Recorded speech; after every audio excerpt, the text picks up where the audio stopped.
Hello and welcome to Lifestyle Dentist Podcast.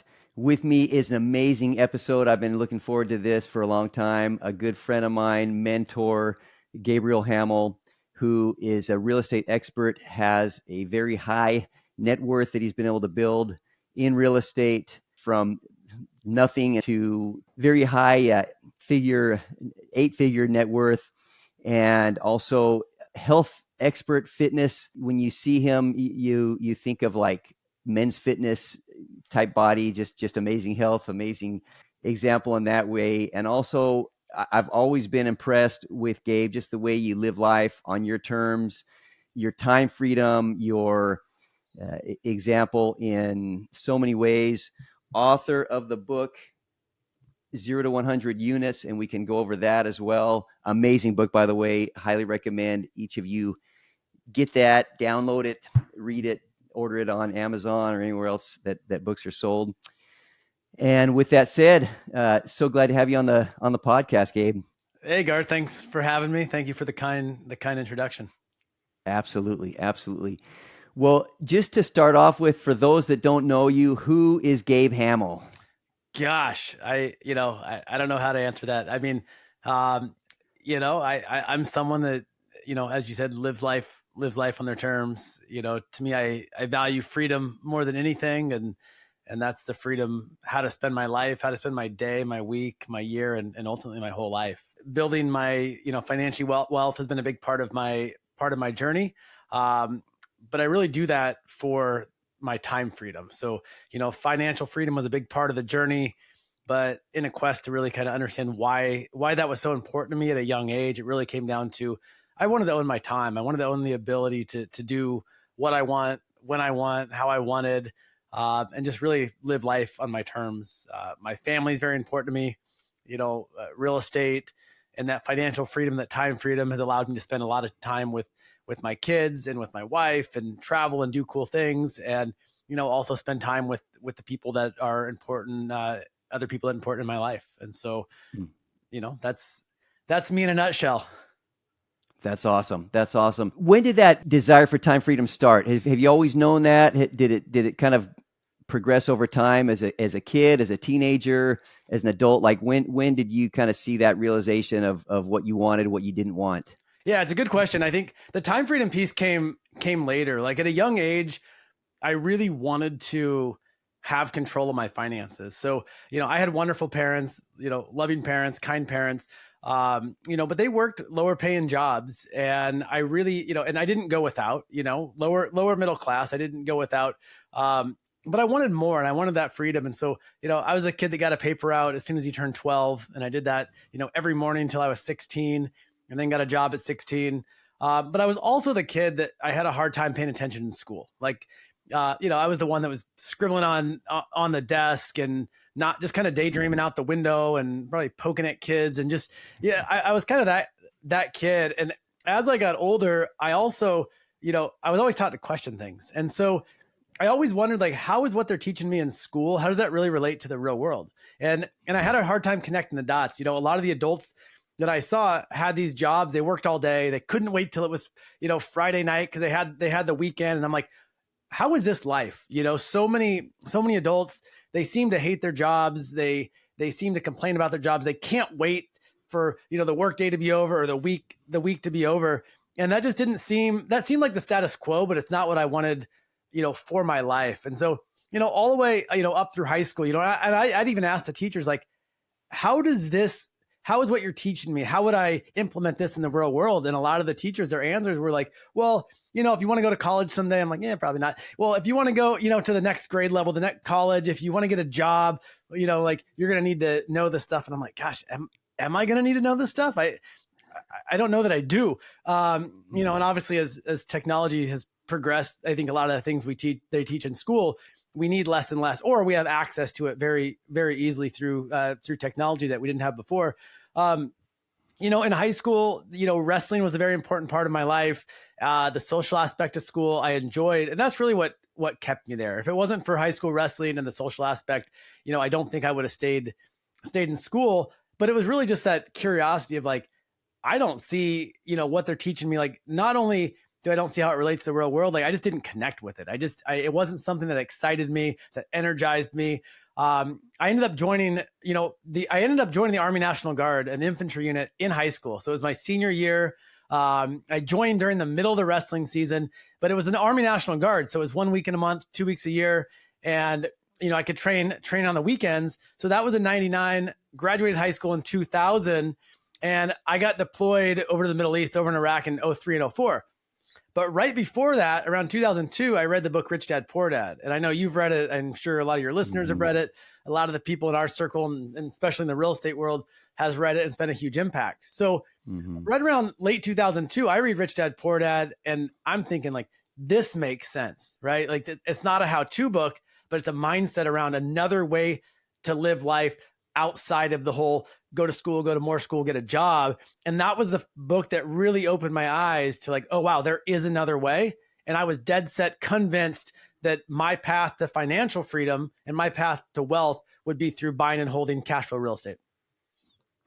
That's awesome in so many ways. First of all, thank you for your service to the country, the National Guard, and wrestling. I can relate to that too, doing wrestling in high school. That is a very intense sport. It's a sport you can't hide in.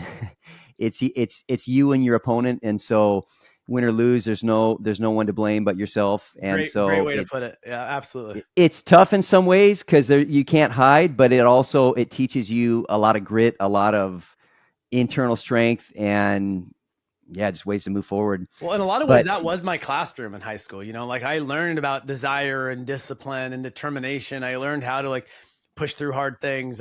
You learn how to lose and win with, maintaining composure. I mean, it's that was, the wrestling room and the weight room was my classroom for life in a lot of ways in those early years. Mm-hmm. That makes a lot of sense. And it's paid off, honestly. Like when I think of living life in all terms on your own, on your own terms with amazing lifestyle, literally, I think of you, Gabe. I mean, as far as your health, he really could be in a men's fitness magazine and teaches, with his six pack, with just his your strength level, and also just the way you spend your time with your family, with doing great epic adventures, with all kinds of things you do, and work hard and play hard, which is awesome. I'm curious too, when you were reading Rich Dad Poor Dad, and I know that's definitely a gateway drug for many of us that went into real estate and investing in real estate. What was it that kind of maybe struck a chord with you that you read? Yeah, I think it came down to, it answered questions that I didn't realize I had. So, right, like I had some of those questions kind of, I mentioned like in school, where it was like, gosh, how does this make sense? But I didn't really know. I didn't know anyone in business. I didn't know anyone in real estate. I didn't really know what other options there were, right? And so I actually got, and I used to be embarrassed to say this, I'm not at all anymore, but I got all the way through high school. I got all the way through school without ever reading a book, like cover to cover. I later years, found out I had some dyslexia, and that probably played a huge role. And now it's amazing. Like, there's audio and all these things.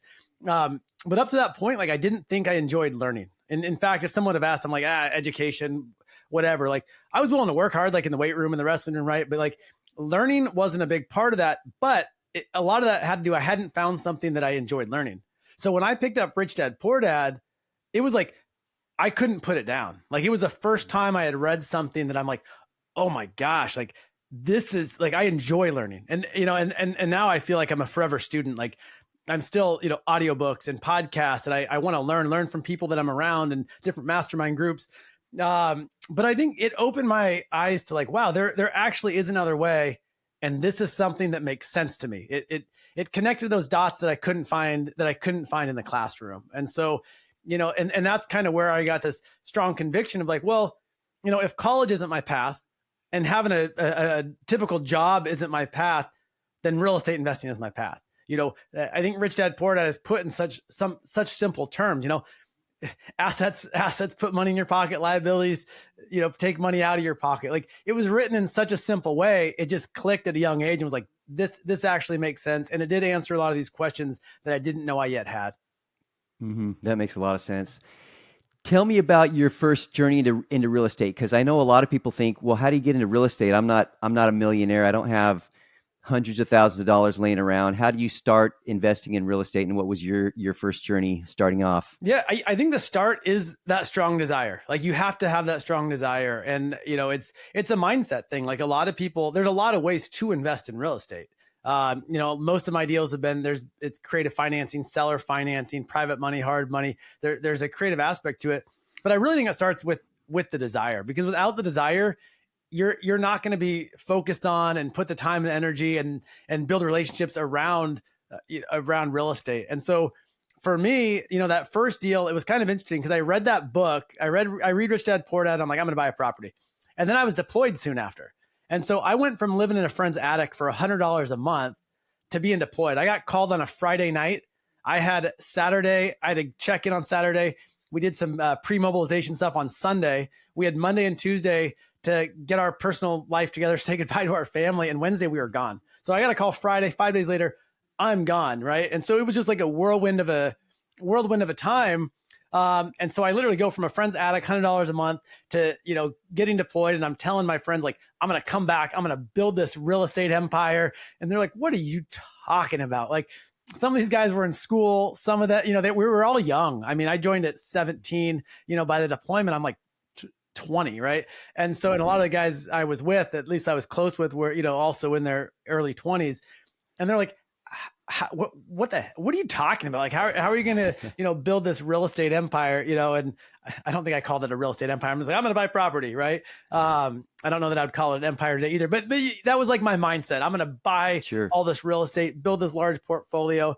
They're like, how? Like, you have no education. You don't have like a real job.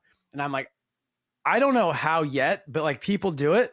And, I read this book and it says, it's possible. And so I'm going to figure it out. Right. And so, on the deployment, my goal was really like, first of all, come back alive, come back not too messed up, but also like, I just really had in the forefront of my mind, like, I'm coming back and I'm buying a property. I'm going to buy a house. Like, I'm going to buy a house. And so, I get back in 2004 and I'm talking to lenders. In 2004, it's during the subprime. And in 2005, I bought my first house. I was making offers. I was, looking at deals. I was meeting realtors. I was going to open houses. I was doing all the things that I thought, would find a property. After about a year looking, I'm in this house. It was a friend of the realtors. Let's see. It was my realtor's friend's son had bought this home on auction and fixed it up. And it's, 2005 is a hot market. Things are flying off the market, cash offers, things are going off within days. And I knew the house across the street had just sold for like 20 grand more. And I'm like, oh my God, nobody knows this house is for sale. I'm the only one. I've been looking for a year and I make an offer. And, I was approved by the bank, which was amazing at the time because I had no job, no income, but subprime, anyone can get a home. One of the things I did right. Good time to get a loan, right? Yeah. Great time to get a loan is when you can get a loan. And what's sad, you hear all the horror stories of people like overpaying and buying stuff they couldn't afford and all these adjustable rate mortgages and stuff. But I bought well. I knew that I would turn this house into a rental. And so I didn't overbuy, I didn't overpay, I didn't buy something I couldn't afford. I bought something that I ended up renting out two of the bedrooms. So now they call it house hacking. It just made good financial sense then. But it was a 3-bedroom, 2-bath, really basic house. It was, the loan I got was an 80% loan and a 20% loan. So 80-20. So I literally got I worked with a mortgage broker. I didn't need a co-signer. It was absolutely wild. Like that I got approved. But I still was smart about my finances because I wasn't really making a lot of money. When I came back from the deployment, I did have a little bit of income because I stayed on active duty orders and worked in the armory and such. So I bought that in 05, 100% financed, and rented out 2 of the bedrooms and lived for less than I could anywhere else. And did similarly in 06 and again for the third time in 07. And I'm thinking, like, of all the stuff I've read, like, this is easy. Like, I'm just going to go to the bank every year and buy another house. Like, all I have to do is show up. As long as I keep making my payments, I'll buy a house every year, turn it into a rental, move again, and so on.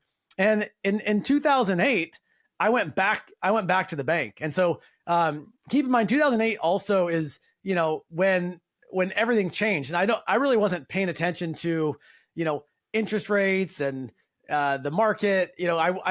I was just focused on, hey, I'm going to buy property. And so 2008, let me back up a bit. In 2006, I also opened up a small nutrition store inside of a gym.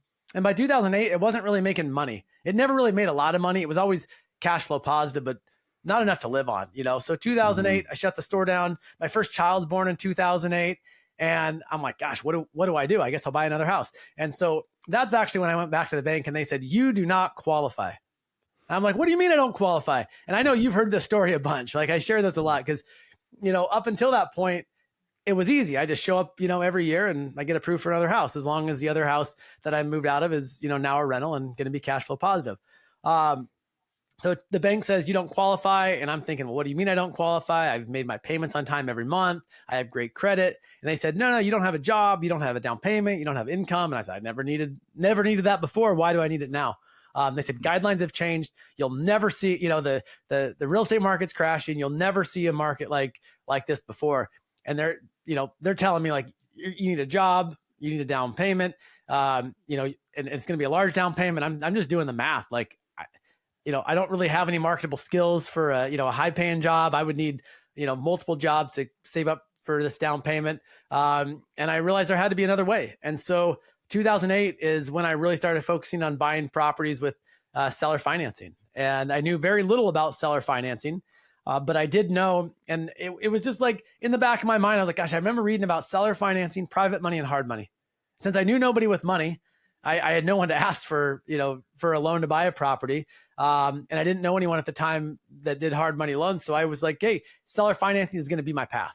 And so, I spent the next year working odd and end jobs, working low paying, barely above minimum wage type jobs, help wanted ads on Craigslist and so forth.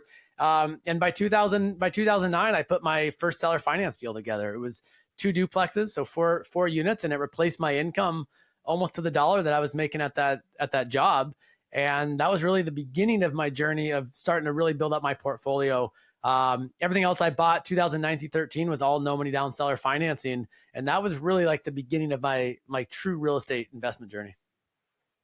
That's awesome. Two questions on that. With the single family homes, when you first bought those, were they cash flowing? And if so, like a couple $100 a month, 1,000, like where was that? And then also with that seller financing, tell me about that first deal and what did you say to the seller to make them think, hey, why are they going to sell their property to this kid, in their mind or whatever that's just starting off in real estate? Yeah, both good questions. So, yes, the first couple properties, the cash flow, couple $100 a month. And I knew because I had been, reading the books, because I'd been learning about real estate, I knew that if I moved out of the house, I wanted it to be cash flow positive. And at that time, rent was much higher. It was actually cheaper to own a house than it was to rent a house, which it just made good mathematical sense, right? Like I think my mortgage with taxes and insurance on that first house was like under $1,200 a month. And, the rental market at the time, it was like $1,500 a month, much higher now. And so, I rented out 2 of the rooms. I was living for less than $400 a month, and they were covering my mortgage, which included taxes and insurance. And so, when I moved out of that house, it was like maybe $300 a month. Right. And then same thing with the second house. And then that third house was, my primary residence. And so I always factored in like, hey, this isn't going to be my forever home. This is going to be a rental someday. And so I paid attention to that. As far as the first seller finance deal, I spent a year looking. I was on, I was working this 30-hour a week, minimum wage job, and I would come home and I looked on Craigslist every night. I was looking on the MLS, on Craigslist, and all the sites, and I would just type in keywords like owner financing, owner finance, owner terms, seller finance, seller financing. So I was like typing the words in every day. And when things popped up, I would call every single possible seller. And most of these were, mom and pop investors who own these assets for a long time. And here's the thing. I wasn't just finding every on-market property. I was strategically looking at properties that they were already offering seller financing on, because I didn't know anything about, I knew very little about seller financing, but I really focused on finding sellers that already understood and knew what seller financing was. So then the conversation was much simpler. Instead of trying to educate or talk a seller into carrying financing, especially before I'd ever done one, I would find sellers that wanted to carry financing, already understood what seller financing was. And I just asked them basic questions like, hey, what kind of terms would you be interested? And a year of, phone calls and conversations and emails, I found that all sellers want different things. And so to come back to your question of like, why would a seller carry financing with no money down, is a down payment isn't always important to a seller. Now, sometimes it is, but what I found through this year of conversations and calls and emails, that sellers were usually stuck on price, down payment, interest rate, or some other emotional aspect of the deal, but it was rarely all of those things, right? Usually it was a price they had in mind or an interest rate they had in mind. And a lot of times it was a down payment, but at the time I had no money. And I always say I'm fortunate that I didn't have money at the time, because it forced me to be creative. It forced me to have conversations with sellers, or potential sellers around what other aspects of the deal are important. And could I put something together, that gave the seller what they wanted and still worked for me as an investor. And so that very first seller finance deal, it was an older couple. They were in their, I think, late 60s at the time, and they were just burnt out. They'd owned the property for, and I had bought multiple properties from them after that. They'd owned the property close to 30 years. It was owned free and clear. They were tired of being, landlord and maintenance person and dealing with tenants, all the things that, I don't deal with, and I don't enjoy dealing with. They had been doing Sure. huh? Yeah. No, I said, sure. I understand that. Yeah. And they'd been doing it for years. So amazing people, just really burnt out, just tired landlords. And a lot of these properties, because of that, they were poorly managed or under rented or had some deferred maintenance. And so for the seller, the advantage was for one of the big advantages, they weren't paying a huge capital gains because they weren't getting paid off. Right. And so a lot of these sellers did not want a big lump sum of cash. They didn't want to go 1031 into another deal. They weren't actively trying to, keep investing. What they wanted was hassle-free cash flow. And so by them becoming the bank, it was like an annuity stream to them. They got a check in the mail every single month from me. In fact, I used to hand deliver that initially to just build that relationship and that FaceTime. And they got a check every month, and it was consistent, and they weren't dealing with tenants, and they weren't dealing with maintenance, and they weren't dealing with all the headaches of real estate. They got a check every month. And so they became the bank. And so that, for that particular seller, that is what they wanted, was hassle-free cash flow. They were at a time in their life where they were just done dealing with the property itself and the tenants themselves, and they just wanted to be a bank. And after 30 years, they were in a position to be just that, be the bank. Mm-hmm. That makes a lot of sense. And yeah, so many lessons on that.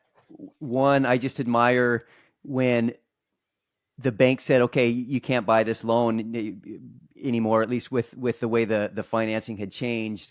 And you didn't just say, okay, I'm done. You pivoted, found another angle, another way to do that. Seller financing also is amazing in many ways. Like you said, there's benefits to you, but also benefits to the seller, especially if they are older, they want cash flow, but they just don't want the headaches of owning the property. They can sell, not get a huge capital gains hit, and continue to get the cash flow for years to come. And it's a way that you can get in. I do think there's going to be a need for seller financing probably in the next couple of years as this crazy economy and real estate market starts to shift, that's going to be even more in vogue, like it was after the subprime meltdown in 08 and 09, 2010. As far as with that, because my understanding, if that first deal that you got, they were really impressed with you and then wanted to do seller financing on a future deal. Is that right? Yeah, I ended up buying a few properties from that couple. And it was funny because there'd be times they were like, oh, this is our last property. We're not going to sell for a few more years. And then they would get a bad tenant, or, a tenant would move out, and they'd be like, we don't want to deal with this. And, they'd send me a message and say, hey, you want to buy another property? And that happened a few times. And during that time, I was also, still actively looking and buying properties with seller financing from other sellers as well. And, to your point about seller financing becoming an opportunity now, absolutely. I'm seeing more seller financing opportunities today because, these sellers are trying to compete with the banks. Interest rates are high. And a lot of these sellers that weren't open to seller financing when they didn't need to be, because properties were flying off the market within hours, for cash. It's not the same market as it was a couple of years ago. But that being said, like, you sometimes have to shut out the noise. Like in 2009, 10, 11, 12, like people are, my whole I've been investing close to 20 years now, and people always said like, oh, seller financing, like that's not something people do anymore. And it's just not true. People were telling me that in 2009, like, oh, no one does seller finance anymore. Well, most people saying that were agents, and most agents and brokers are not actually investors. Now, some are, but most of them aren't. And a lot of times they're looking at real estate through the lens of like, how do I make a commission? Right? Because it's a job. And for them to, put food on the table, for them to survive, they need to earn a commission. And commissions can be worked out, however you want. But a lot of that stuff that I was buying early on was, there were no agents, right? These were sellers that didn't want to put a sign in the yard, didn't want to hire an agent. And I got to deal directly with them. So it became, I focus way more on the relationship aspect of it than the transaction. The transactional part of real estate is really, really easy. And, the other advantage, really the big advantage to seller financing, especially when you're dealing directly with the seller, like it's just humans. Like you're just having a person-to-person conversation. Like, what's important to you? What do you need? And can you marry those two things? Can you give a seller what they need and still make the deal work for you? Where with a bank, you go into a bank, they're telling you like, hey, Garth, these are the terms, and there's nothing wrong with bank financing. Like you can use bank financing but the reality is most properties don't pencil as a great investment with traditional financing. And you go to the bank, they say, this is what you need to qualify. This is a down payment. This is the interest rate. Like they determine the terms. And with seller financing, it's you as the buyer and the seller. You guys got to have a human conversation and come up with whatever terms that the two of you can agree on that mutually benefit both parties. And that's really the beauty of seller financing. I think a lot of people think of it as this like mythical unicorn of a way to finance property. And it's just not the case. I mean, I've bought in a lot of properties with seller financing. I've sold properties with seller financing, and I never leave the table thinking like I've won and they've lost. It's always been this mutually beneficial win-win scenario where the buyer and seller are both happy and everyone walks away with the terms that, that they've agreed to and they're happy with. Mm-hmm. That makes a lot of sense. Yeah. As far as how did you learn about seller financing? Was there a book that you read or just talking to people or what gave you that idea initially to learn about seller financing? Yeah, I'm not sure initially, like those early years, it was before there was, podcasts, at least that I knew of, or audiobooks or anything like that. So I had read a lot of the Rich Dad, like those early Rich Dad series. We mentioned Rich Dad, Poor Dad, but Cash Flow Quadrant, Retire Young, Retire Rich, Ken McElroy's Advanced Guide to Real Estate Investing, ABCs. So I don't remember what book. I just remember, some brief mention of like outside of traditional financing, they private money, hard money, syndication, seller financing. And yeah, I just thought, okay, seller financing, that's going to be my path. Mm-hmm. Mm-hmm. Try that out. Yeah, no, that makes sense. And so you had some single family homes with that next seller financing property. Was that? Oh no, that was a fourplex, right? Yeah, two duplexes, and then everything I bought 2009 through 13. It was all small multifamily property. There was a few single families that mixed in there, but it was mostly like 2 to 8 unit type stuff during that 2009 through 13 period. A lot of it was in a neighborhood that was in the path of progress. I mean, all these years later, it's still kind of in the path of progress, but a lot of these old, like turn of the century homes that had been cut up many decades before into, 2, 3, 4, 5, 6, 8 units. Mm-hmm. Mm-hmm. Were you managing those properties initially, or did you have a property manager, or yes. How was that? Yeah, initially I managed my properties. I learned very quickly that I don't enjoy property management. I'm not good at property management. I like people. I really, really enjoy people, but I don't like dealing with tenants in the sense of like me being the go-to, guy. So today I have over 450 rental units. I turned everything over to property management at 17 units. And I remember very distinctly, like when that was, it was 17, and keep in mind, I had already planned for it. So when I ran my numbers, when I was analyzing deals, I always factored in that I was eventually, even with my first property, that I knew eventually that I would hire property management. Because my vision was bigger than just, a small portfolio that I self-managed and, swung a hammer. For one, I wasn't that handy. And, I was okay. But I mean, honestly, like mid at best. Like yeah.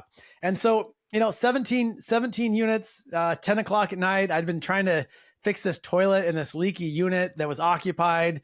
My knuckles are bleeding. It's like this, 100-year-old, over 100-year-old house. And like, there's like no room behind the toilet and my knuckles are bleeding. And I like, this thing's busted up. I have to like turn the water off because it broke and there's water shooting everywhere. And the tenant is like a young mom. And I'm just like, what am I doing? I had to call a plumber anyway. So it was like my time and my energy, and I had to spend money anyway. And that was kind of and we had young kids at home. And that was the day I'm like, you know what, it's time to turn it over to property management. And, it's hard to find good property management, but good property management, is a huge asset to me. I mean, a good property manager will, add value to not just the real estate, but to your life and to your time. And so, when I turned those properties over to property management, it freed up a lot of my time to go put more deals together. And I enjoyed putting deals together. That's what I was good at. And that's what I enjoyed doing. And so hiring property management at the time was really one of the best decisions up to that point. A few months after I turned things over to property management, I bought my first, it was 11 units. I had decided that year I wanted to buy something 10 units or above. And I just don't know that I would have had the time and energy to go out there and put that deal together if it wasn't for having management handling the aspects of investing that I don't like to do. Yeah, no, I can totally relate to that in so many ways. My first property was buying a house that we lived in when I was in the military in Columbia, South Carolina for $98,000. I remember being scared to death. That was so much money for $98,000 for a 3-bed, 2-bath. And then similar, reading Rich Dad, Poor Dad and some real estate investing books. We lived there for a year and then bought another house and rented the first one and did that for a third property and was managing all myself. And it was good initially because it taught me a lot about being a landlord, about getting things fixed. But same deal, I would go over and try to make a repair, and I didn't know what I was doing. I mean, for goodness sakes, I am not a handyman, and quickly learned that, yeah, my time is better spent doing other things. And so got a property manager. But it was good. I do think right off the bat, it is good, maybe in your first property, to manage yourself, just to take those lumps and learn what should a property manager be doing. And that way it's a little easier to manage the property manager once you switch. But yeah, I totally agree that eventually you get to a point where your time's so much better spent doing either finding more deals or doing for a lot of dentists, doing your dental work or whatever that is to make your active income, but then letting property managers handle the headaches. 100%. So yeah. And switching gears too. So you, this 10-unit property, tell me about that. And I know also you've gotten into a lot of things, but when did you transition to your first mobile home park? Yeah. So it was quite a few years later. So I think I bought that 11-unit place in 2016, maybe 2015.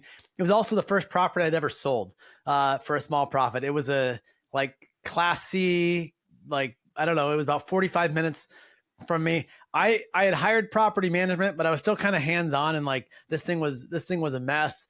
I sold it a couple years later for a small profit. But during that time as well, I had a few partnerships. I was also buying some mixed use commercial apartment buildings. I was buying some, smaller multifamily apartments. So I never stopped buying. I kept buying properties. And I really thought I was going to scale in the multifamily space, but it was getting really crowded, and, returns were being condensed down to nothing. Cap rates were low, and I just felt like there was a lot of competition. So I didn't buy my first mobile home park until 2019. I was really just looking for yield, looking for return. And a lot of these mobile home parks fit kind of the model of those early properties of poorly managed, under rented, space rent hadn't been increased in years, or utilities weren't being built back. And unlike multifamily, it costs nothing to build back utilities. It costs nothing to do a small rent increase. Ideally, most of my parks are mostly tenant owned homes. So they're handling the maintenance and repairs on those homes. So I have nine parks today. 8 mobile home parks, and one is a RV campground park, more like transient traffic, big summer, kind of a big summer season, spring and summer. But all my other mobile home parks are like long-term tenanted, mostly tenant owned homes. And then, since that, like I still like that mobile home park space a lot. And I think there's a lot of opportunity there, although that's also gotten, crowded. I mean, you can find ways to be successful in real estate in any asset class. I mean, I get asked sometimes like, what asset class is better? And it's like, yes, I mean, there's people kicking ass in every asset class. You find one and either stick with it or shift to something that makes sense. And so, as of late, my focus has really been large triple net commercial properties. And again, not one is better than the other, but there's a great argument of why mobile home parks are, the best asset class, or why self-storage, or why triple net. I mean, I don't think one's better than the other. And my portfolio's got a lot of variety to it. Mm-hmm, mm-hmm. Yeah, no, I totally relate to that, and had a similar journey as far as single family, then to like duplex and triplex, and then eventually a mobile home park, and each one brought its own little unique headaches and craziness. Dealing with tenants, dealing with police showing up at some of the units because of nonsense going on, and luckily you have a good property manager that helps with that. But yeah, definitely can relate to all that. With all those deals, were they mainly seller finance? And also on the note of your net worth, because I know you've got a very high net worth, and you were doing, from what I understand, you were doing this full time. Were your, as far as with your cash flow, were you living on that income, or did you have an active job at the same time you were doing your investing? And then when did you realize that you were a millionaire? If you want to speak on that. Yeah. I didn't realize that for many years later, because I didn't track a lot of stuff in those early years. It was just like the focus was buy cash flow real estate. Like in the most simplest terms, I understood that building wealth and making money are not the same thing. Like making money is going to work, having a job, making money. And that could even be in the real estate world, that owning a brokerage, being a realtor, being a flipper, being a wholesaler, that's active income. You're working for your money. In the most simplest form, I understood that like building wealth was different. I wanted to own assets, and going back to the real simple lessons in Rich Dad, Poor Dad, I wanted to own assets that kicked off cash flow, assets that put money in my pocket. And so, I stopped working very young, but I also replaced a very low income. Again, it was a 30-hour week, barely above minimum wage job. And so, when I became financially free, my cash flow was like $1,500 a month. So I was still poor. Like I wasn't wealthy yet, but I owned assets. And so I just kept stacking more assets. Right.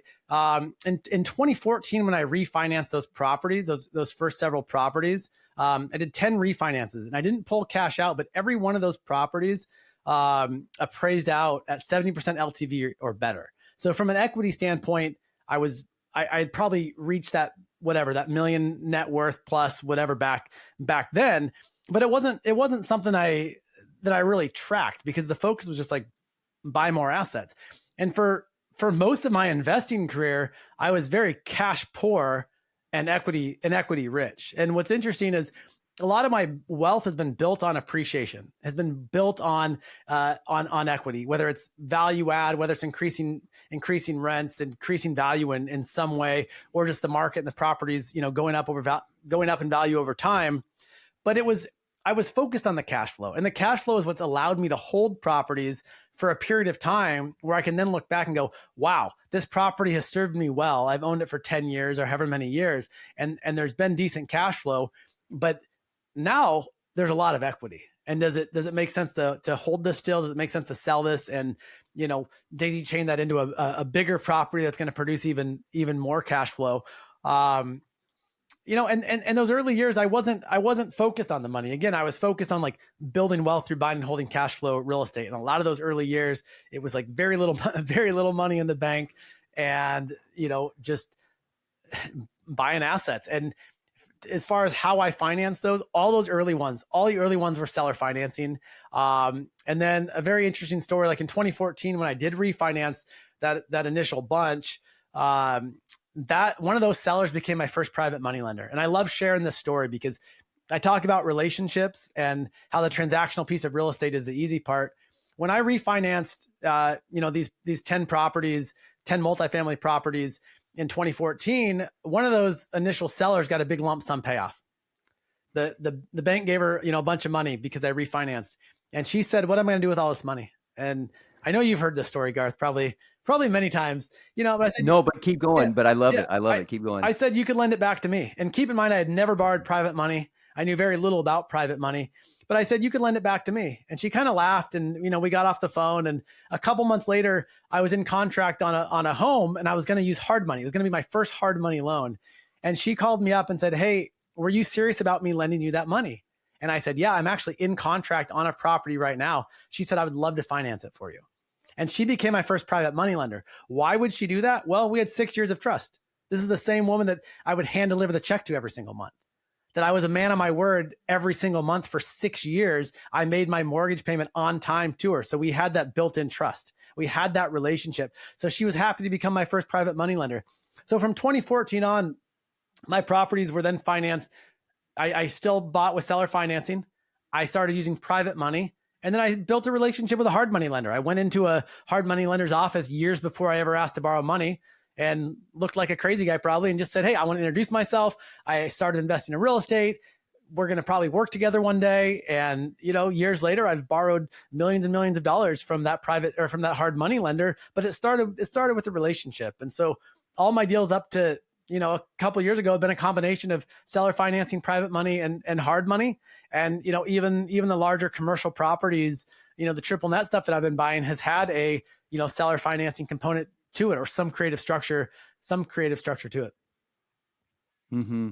Yeah, no, wow, so much to unpack on that. I mean, just as far as relationships, and that's one thing I've always admired with you, that you are just a very genuine person. You're a very giving person with your time, with everything that you do.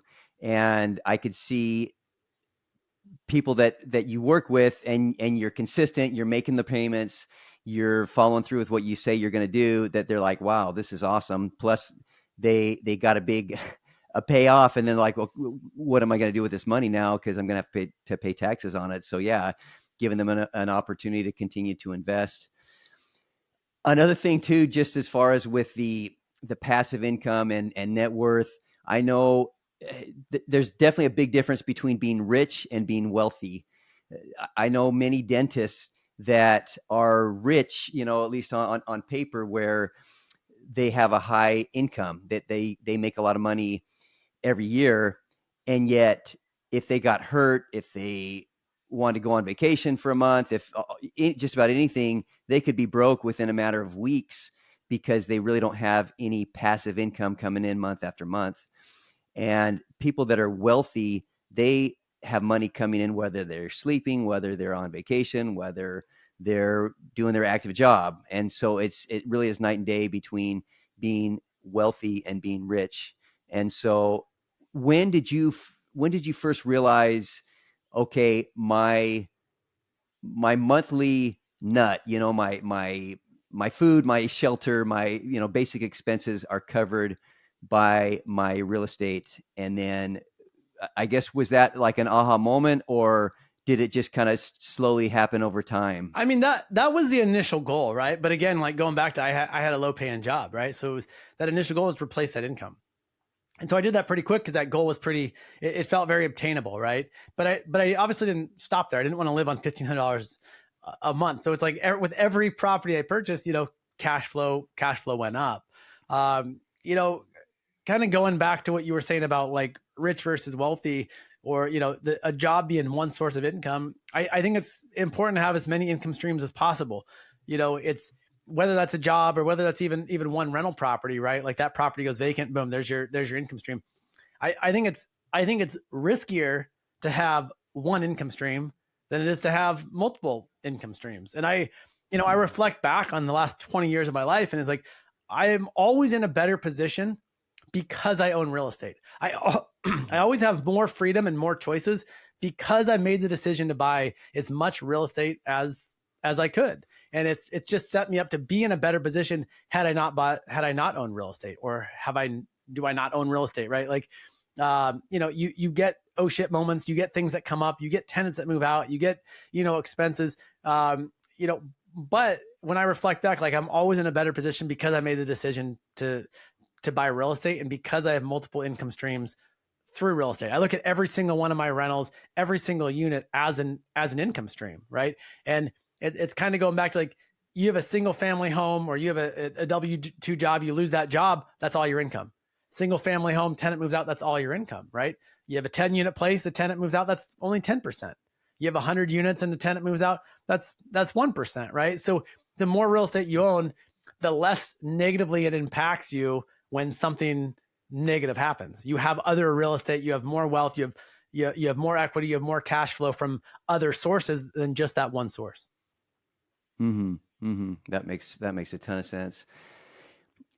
And on that note too, because I know with your background and how much real estate you own, and your net worth and your income coming in, also there's another big factor of that I think a lot of people don't realize, and that's taxes. For most people, taxes are their biggest expense, including dentists, other service professionals, where they're paying huge amount of taxes. That was me. I was paying, tens of thousands of dollars, if not, over $100,000 plus in taxes. And how do you leverage your real estate investing to reduce your tax liability, and how's that done legally? Yeah, it's a good question. I'm not a tax professional, so I'm not giving tax advice, but I'll tell you what I do and the advantages of owning real estate. I mean, the two biggest advantages of owning real estate are you get to write off you get to depreciate the value of a property. So imagine this, like, a property over time historically goes up in value, but the IRS lets you depreciate it. So you can write that off against your income. And then the other big advantage is interest.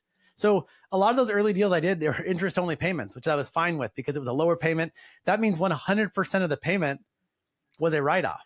And so you could take a legal paper loss even when you're making money. And then of course there's other, like, advanced strategies. And, as I've bought in bigger commercial properties, you can do things.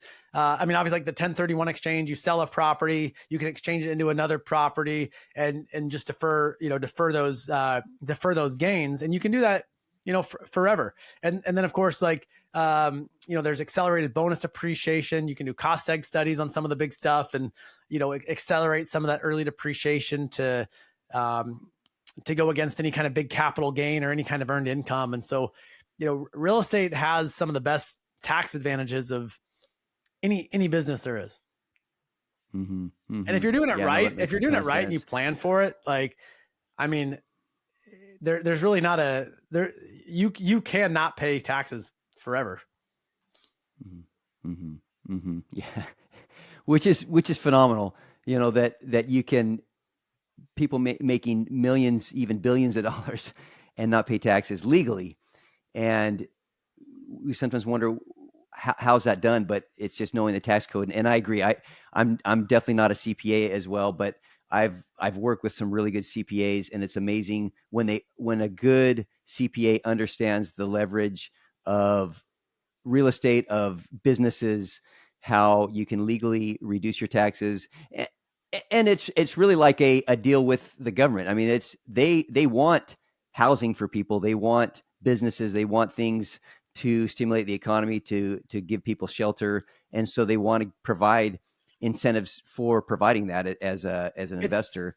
And so if you can play the game the right way, you can continue to grow, continue to reduce your taxes or eliminate your taxes. Yeah, it's such a good point. I mean, sometimes people call them like loopholes, but they're not loopholes. I mean, most of the tax code is literally written on how to avoid paying taxes, because there's an advantage because it helps stimulate the economy, right? Like, if there's more money in your pocket, Garth, like, you're going to go put that to work, and that's going to help pay other people. That's going to provide housing, whatever it might be. So a lot of the tax code is on how to avoid paying taxes.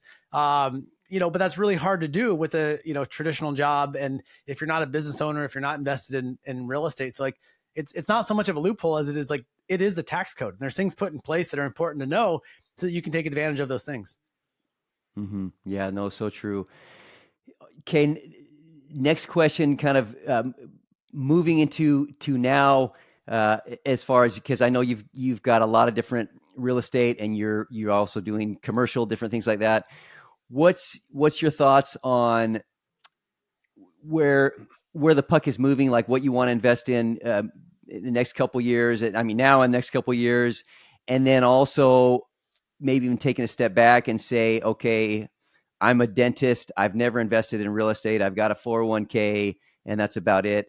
Where would you recommend somebody that may have a high, at least high income, start off in the real estate game? Yeah, I don't think anyone can really predict the future. It's I try to pay attention. I try to pay attention and shift where needed.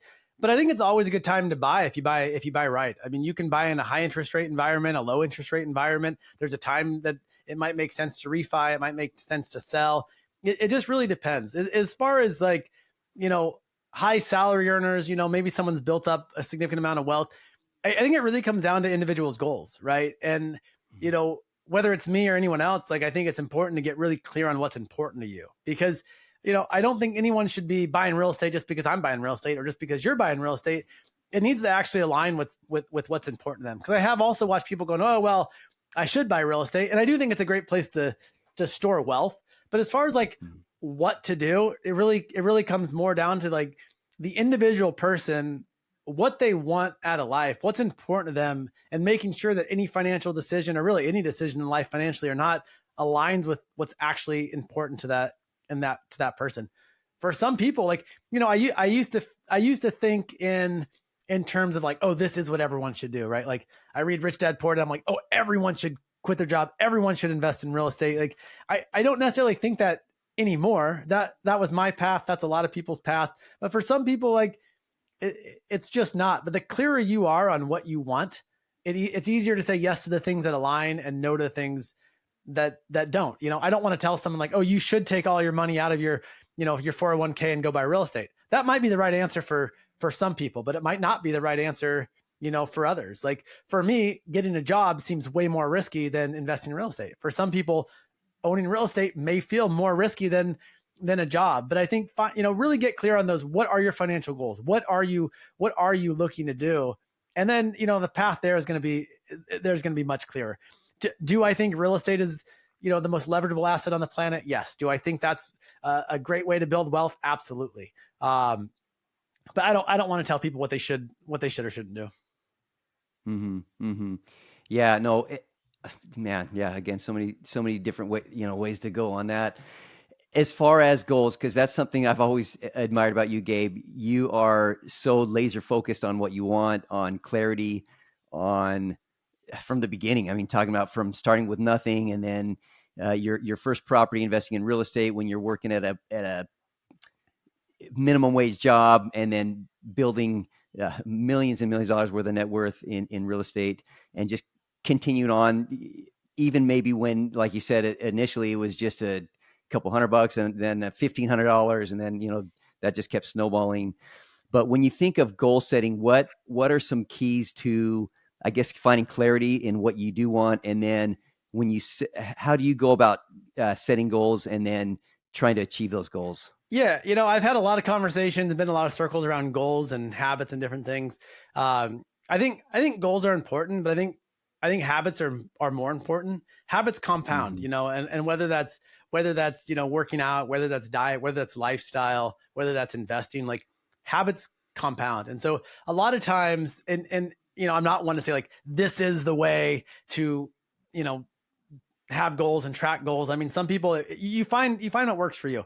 Some people set a big goal, or they set a couple, and they're like, what do I need to do, this year, this month, this week, today? That's not really how I operate. Like a lot of times I'll have a big goal, right? I'll have a big goal in mind, and I'm not so focused on like, what are the little things, right? But it's the habits. It's those simple habits. It's like, that get you there. And I think the habits compound more than anything. So it's, on those early years, it was just consistently looking at deals, right? Or, if it's working out, it's like consistently going to the gym. Like I think habits trump goals. Absolutely. But it's okay to have that big vision and big goals. So like, I have a lot of clarity on like what my life, what I want it to look like, what I want it to feel like. I have some goals that I set, but I'm not so focused on like, what do I need to do every minute of the day to achieve that? It's just clear to me what that is and what that looks like. And then it's, I do the things that get me there. Mm-hmm. Yeah, no, that makes a lot of sense.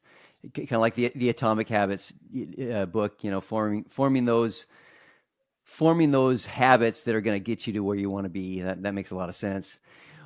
On the term of fitness, because that's something that when people get to know you, they're amazed at just with your physique, your health level, your just level of energy.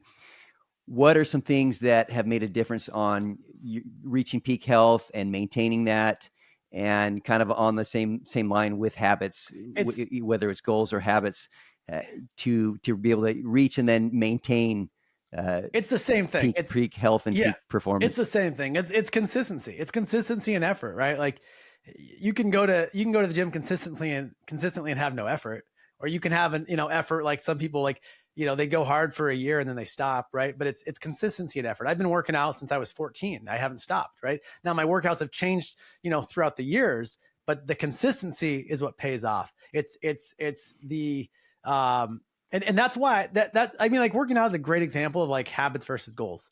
It's not a goal of like, oh, I want to lift this much. It's fine to have a goal like, oh, I want to lift this much, or I want to have a six pack. That's fine. But it's the consistent habits that are actually going to get you there. And for me, it's like an example I think about is like, you'll have people say, oh, I'm going to train for a marathon. They train for a marathon, they run a marathon, and then they're done. They don't train again. Right. And for me, it's like, I want to be healthy. It's a lifestyle thing. Like, I Mm-hmm. want to be healthy. I want to live as long as I can, as healthy as I can. And so it's not, I've had goals throughout the years. Like, I mean, when I was young, I did powerlifting stuff, and I've done other competitive stuff and whatever, tried to set records and different things, but it's more about like consistency, effort. I can't say that piece enough. It's like you show up and you do the work and you keep doing it. It's not like for a year thing or a 6 month thing. It's like it's a lifestyle thing. Mm-hmm. Mm-hmm. Who you are. Yeah, Yeah, no, it's that makes part. a Yeah, lot of who you sense. are. Mm-hmm. No, that's awesome. When you think of time and time freedom, what are some thoughts that go through your mind? And also on that note, what does a typical day or week look like for Gabriel Hamel? Because I know some of your routines and things, and it's impressive. It's amazing what you do Yeah, and what you do and what you don't do. yeah, yeah. As far as what comes to mind when I think of time freedom, I think time freedom can look like different things to different people.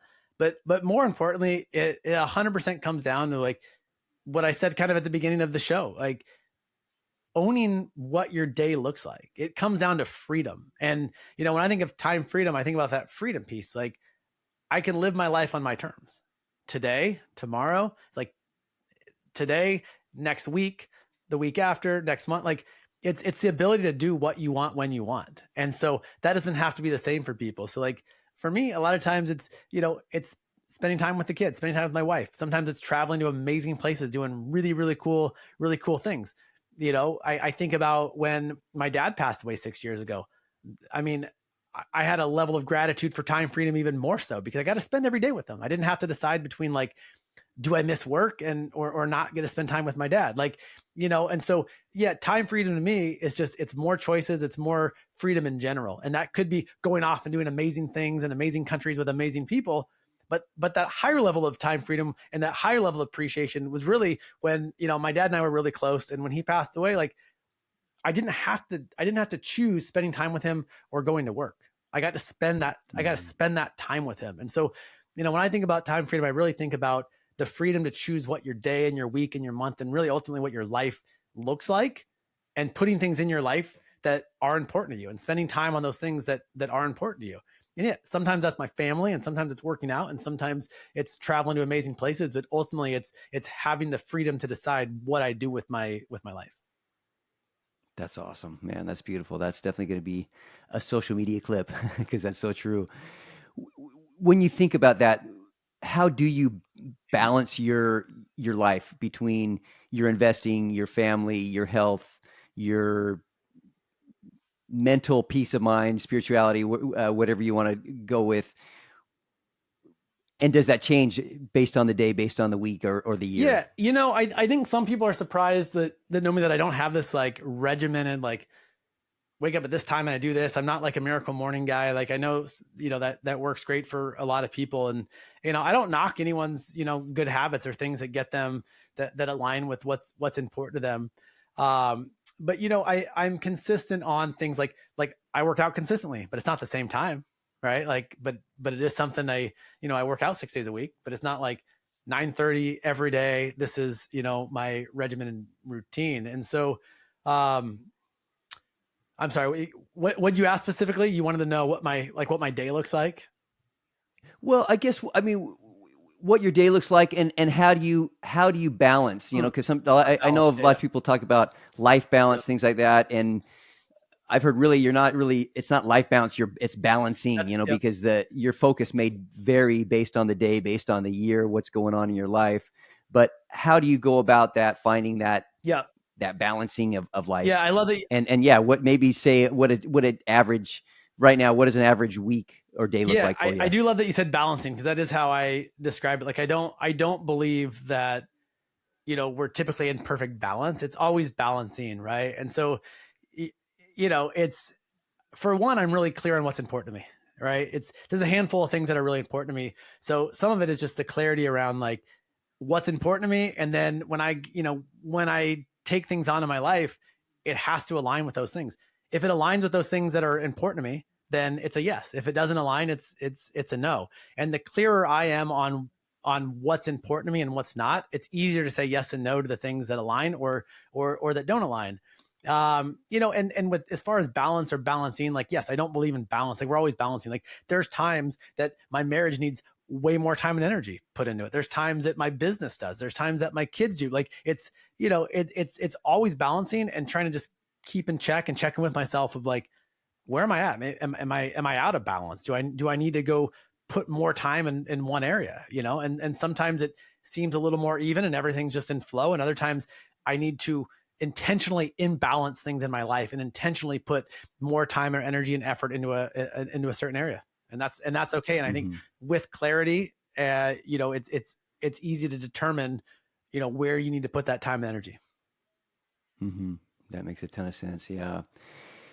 When you think about all you've read, all you've listened to, learned, were there any, whether it's a book or a podcast or something that stood out in your mind, and it could be multiple, that made a shift in your life that you would recommend? Yeah, I mean, I think definitely yes. I think it's important to be around people that lift you up, that don't drain you of your energy. I think relationships are really important. I think that trusting your own instincts and your own intuition is important. That's been a big kind of compass for me. It's like checking in with myself, like what do I intuitively feel like? But I mean, yeah, obviously like different podcasts, different mastermind groups. I mean, GoBundance has been a big part of my life. That's how we met. Getting around, big thinkers, getting around people that are playing life big, and not just financially, people that are, contributing to their community and to the world, people that are giving back, people that care about their health, people that care about other people, and building wealth can be a part of that too. Like it's important to me, and I love being in rooms with people that are playing life big in all those areas. And that's probably been one of the biggest, most impactful things, is just being around people that inspire me and that are living life with purpose and living life to their full potential. Yeah, no, so true. I can definitely relate to that. What's the quote that basically you're a sum of the average 5 people that you hang out with, and either leveling up or leveling down your life based on who you're spending the most time with, because you essentially become who you're surrounding yourself with. On that note of masterminds, coaching, uh, growing, what have made big impacts in your life in that regard, of who you spend your time with, and or getting good mentoring, good coaching? Yeah, a lot of it, I think a lot of us in the business world, or on our real estate journeys, it's kind of a solo path. And so as I mentioned before, like GoBundance, I've been a part of that since 2018. That's how you and I met.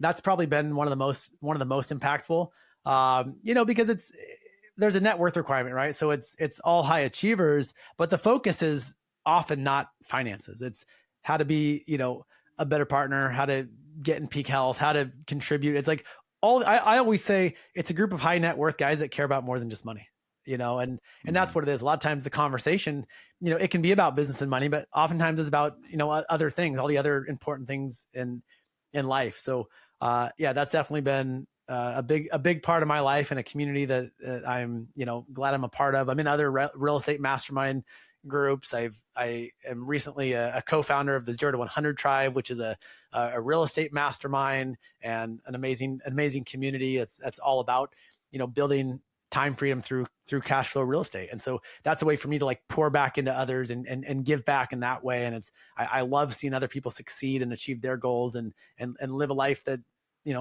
that they want. Mm-hmm. That's awesome. That's awesome. When Gabe Hamel's, final days on the earth and you're going to the next phase, how would you know if you live a life well lived, a life of fulfillment?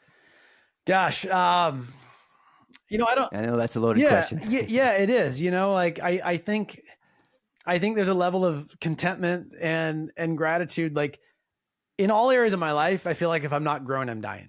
Right.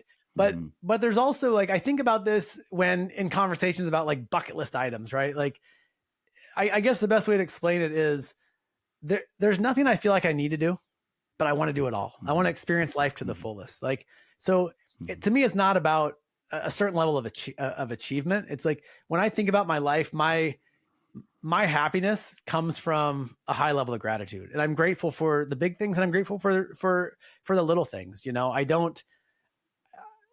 don't know, there isn't like this specific thing I need to accomplish before I die. There's not this like, oh, I want to be remembered for this, or I want people to say this. Like, I don't have a strong, kind of vision for that. Like, people will remember me however they want to remember me. They'll say whatever they want to say. Like, I hope that I can make a positive impact in as many people's lives as possible, but I don't control what people think about me or what they want to say about me. And I think that, I have a lot left to accomplish. I don't really know what that looks like. And I'm okay with, with not knowing. Yeah, no, that's awesome. And one thing that's always impressed me about you is just your genuineness, your kindness. I mean, whether you're hanging out with Richard Branson or Brandon Turner, or talking to the waitress at a luncheon that's serving us dinner or lunch or dinner, I mean, you treat everybody with respect, with kindness, and that's always been impressive to me. Just your genuineness, the amazing person you are. Tell me a little bit about 0 to 100. And I know with you and Mitch and Travis bringing this book out, which is amazing, by the way, some great nuggets for somebody that's just starting off in real estate to a seasoned real estate investor. How did that come about, and what could people learn about reading the book at 0 to 100 units? Yeah. 0 to 100 units, or our website, 0 to 100tribe.com. It's really about one thing. It's about achieving time freedom through buying and holding cash flow real estate. There's a lot of great, podcasts and forums about all these ways to invest in real estate, whether it's flipping or land banking, wholesaling. Like, we're very focused on buy and hold cash flow real estate. That's how myself and Travis and Mitch have built up our wealth. That's what we focus on, is buying and holding cash flow real estate. So 0 to 100, it's a tribe, it's a community of people. We have people in there that are well over 100 units, and we have people that haven't bought their first property yet. It's a free community, and then we also have the paid side, which is a little more of an intimate mastermind with those that are taking their journey to 0 to 100 plus units very seriously. And so definitely something that is beneficial to be involved in. And again, it's a place where I can pour back, and me and Travis and Mitch can really give, our years and experience and pour into other people that are, early on their investing journey. Mm-hmm. That's awesome. Gabe, I can't thank you enough for being on the podcast. I've learned a ton. I know a lot of people are going to take so many gold nuggets out of this conversation. If people want to get to know more about you or contact you, where would be the best place for them to reach out? Yeah, the easiest place to find me is on Instagram at the real Gabriel Hamel, and then yeah, I'm active on the 0 to 100 Facebook group, and or just check out 0 to 100tribe.com. Gabe, thank you so much. In all sincerity, when I think of somebody living life to the fullest, I think of you. I mean, in all areas of life, and you're investing in your the kind of dad and husband, your health, your time freedom. You definitely live what you preach, and so thanks for being such a great example to me, brother, and for all you do. Absolutely, Garth. I appreciate you having me on. Hey, thanks so much. And this wraps up this podcast, and hope everyone enjoyed it. What an amazing journey, and thank you so much.